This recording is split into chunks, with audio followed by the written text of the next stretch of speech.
الحمد للہ وکفا والصلاة والسلام علی من لا نبی بعدہ اعوذ باللہ من الشیطان الرجیم بسم اللہ الرحمن الرحیم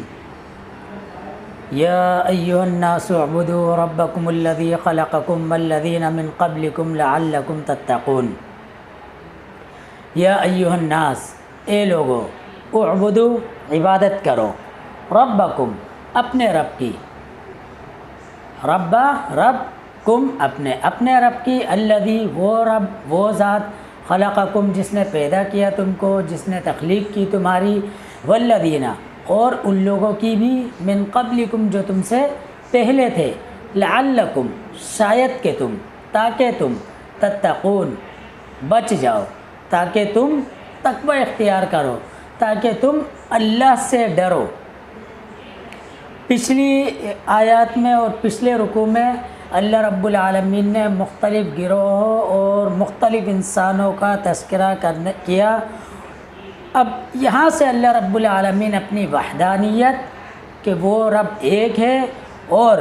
اپنی عبادت کی دعوت دے رہا ہے، کن کو؟ تمام انسانوں کو۔ فرمایا یا ایھا الناس، اے لوگو، حکم دے رہا ہے اللہ کہ اے لوگو۔ یہاں پر اللہ رب العالمین نے کسی خاص انسان، کسی خاص گروہ کا تذکرہ نہیں کیا کہ اے منافقو، اے مومنو، اے مسلمانوں، اے یہودیوں، اے عیسائیوں، کسی کو اللہ رب العالمین نے مخاطب نہیں کیا۔ کیا فرمایا کہ اے لوگو، مطلب کہ جتنے بھی انسانیت ہے اس کائنات میں بستی ہے، تمام کو اللہ رب العالمین مخاطب ہو کے حکم دے رہا ہے کہ اے لوگو اعبدو، عبادت کرو۔ حکم دے رہا ہے اللہ کہ اعبدو، عبادت کرو۔ یا اللہ کیسے عبادت کرنی ہے، کس کی عبادت کرنی ہے؟ تو اللہ رب العالمین آگے کہہ رہا ہے اعبدو، عبادت کرو، ربکم،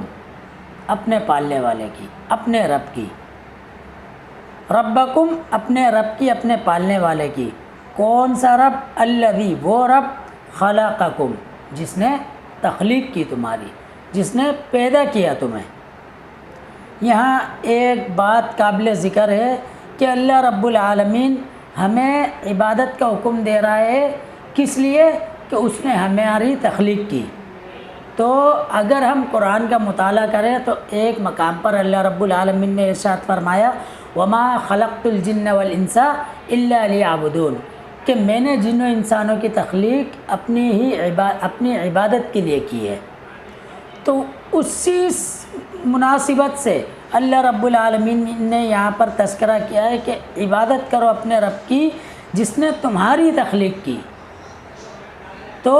جب ہمارا رب، ہمارے پالنے والا، ہمیں کھلانے والا، ہمیں پلانے والا اللہ رب العالمین کی ذات ہے، اور وہ ذات کہ جس نے ہماری تخلیق کی، اور نہ صرف ہماری تخلیق کی، والذین اور ان لوگوں کی، من قبلکم جو ہم سے پہلے تھے۔ اللہ رب العالمین نے صرف ہماری تخلیق نہیں کی، ہم سے پہلے لوگوں کی بھی ہی تخلیق کی تھی، لعلکم تتقون، تاکہ تم بچ جاؤ، تاکہ تم تقوی اختیار کرو، تاکہ تم اللہ رب العالمین سے ڈرو۔ الذی، وہ ذات، وہ رب، جعل جس نے بنایا، لکم تمہارے لیے، الارض اس زمین کو، فراشاً فرش، کہ اس رب کی عبادت کرو اور اس رب کا تقوی اختیار کرو کہ جس نے تمہارے لیے زمین کو فرش بنا دیا، والسماء اور آسمان کو، بناءً چھت، آسمان کو اللہ رب العالمین نے ہمارے لیے چھت بنا دیا۔ صرف یہیں پر بس نہیں، وانزل اور نازل کیا، اتارا، من السماء آسمان سے، ماءً پانی۔ اللہ رب العالمین نے اس زمین کو ہمارے لیے فرش بنایا، اس آسمان کو ہمارے لیے چھت بنایا، اور اس کے بعد اس آسمان سے ہمارے لیے پانی برسایا۔ فاخرج، پس نکالا، بھی اس کے ساتھ، کس کے ساتھ؟ اس پانی کے ساتھ، من الثمرات پھلوں میں سے، رزقاً رزق، لکم تمہارے لیے۔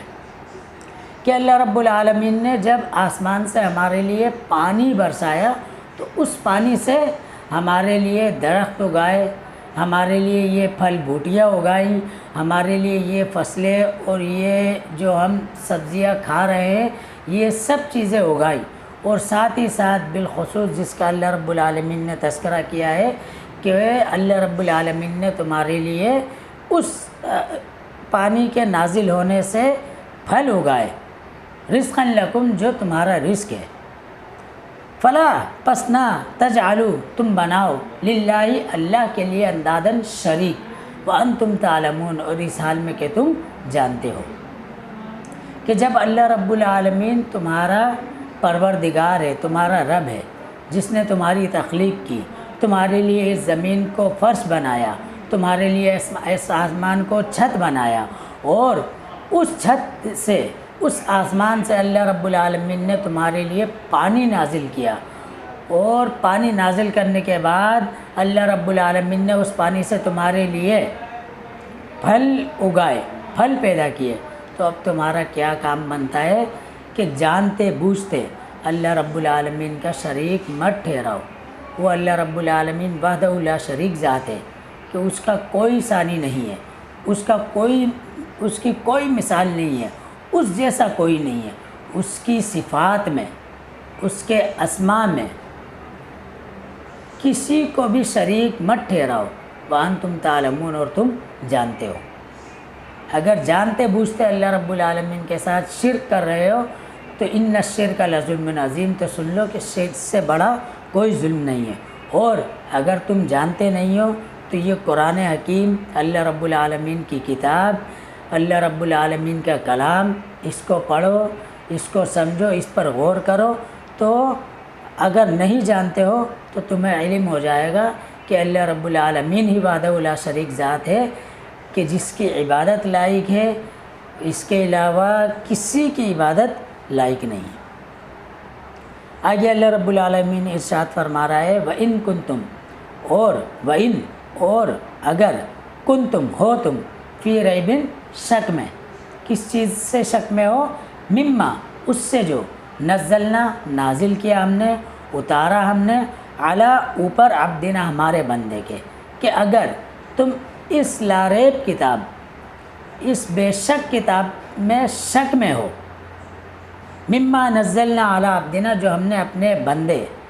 حضرت محمد صلی اللہ علیہ وسلم پر نازل کی ہے، اتاری ہے، بھیجنے والا اللہ رب العالمین ہے، لانے والا جبرائیل امین ہے، اور جس پر نازل ہو رہی ہے وہ نبی مکرم حضرت محمد صلی اللہ علیہ وسلم کی ذات ہے جو خاتم النبیین ہے، فَأْتُوا پس لے آؤ بِسُورَةٍ کوئی ایک صورت من مثلہ اس کے مثل، اس کی جیسی، کہ اگر تمہیں کسی بھی قسم کا شک ہے اس قرآن حکیم میں تو پھر ایک چیلنج اللہ رب العالمین دے رہا ہے ان تمام لوگوں کو جو اس کتاب میں شک کرتے ہیں کہ تم ایک صورت یا ایک آیت اس قرآن کے چیلنج پر لے کر آ جاؤ، اس قرآن کی جیسی لے کر آ جاؤ، اس قرآن سے ہٹ کر لے کر آ جاؤ جو اس کی طرح کی ہو۔ تو آگے اللہ رب العالمین کہہ رہا ہے وَدْعُوا اور پکارو اور بلاؤ شہداءکم اپنے مددگاروں کو، من دون اللہ اللہ کے علاوہ، ان کنتم صادقین اگر ہو تم سچے، کہ انسان جتنے بھی دنیا کے ہیں تمام اپنے مددگاروں کو بلاؤ، تمام اکٹھے ہو جاؤ اور کوشش کرو کہ ایک صورت اس جیسی، اس قرآن حکیم کی جیسی لکھ لو۔ اللہ رب العالمین آگے ارشاد فرما رہا ہے فَإِن لَمْ تَفْعَلُوا فَإِن پس اگر لم نہیں تفعلوا تم کر سکے، ولن اور ہرگز نہیں تفعلوا تم کر سکتے ہو، کہ اگر تم ایسا نہیں کر سکے تو سن لو ایسا قیامت تک نہیں کر سکتے ہو۔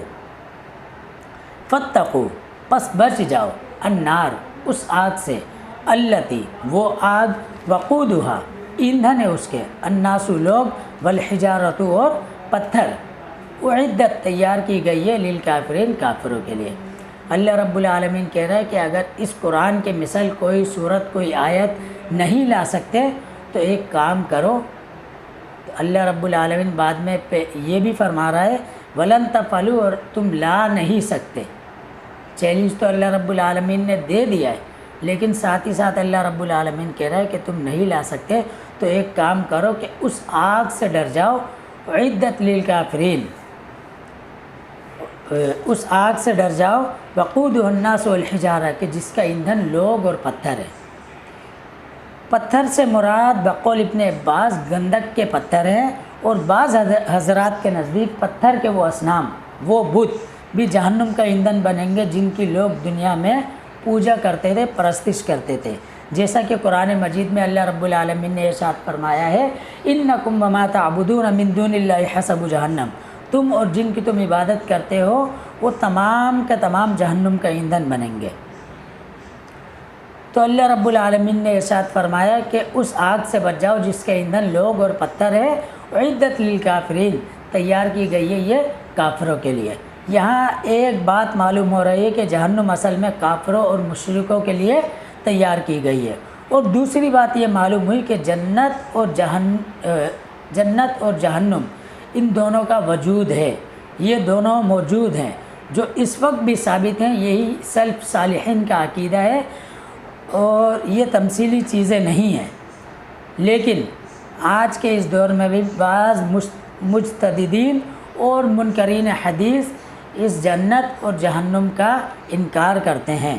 اللہ رب العالمین جو کچھ سنایا اس پر عمل کرنے کی توفیق عطا فرمائے، اور دوسروں تک اس کو پہنچانے کی توفیق عطا فرمائے۔ وآخر دعوانا ان الحمد للہ رب العالمین۔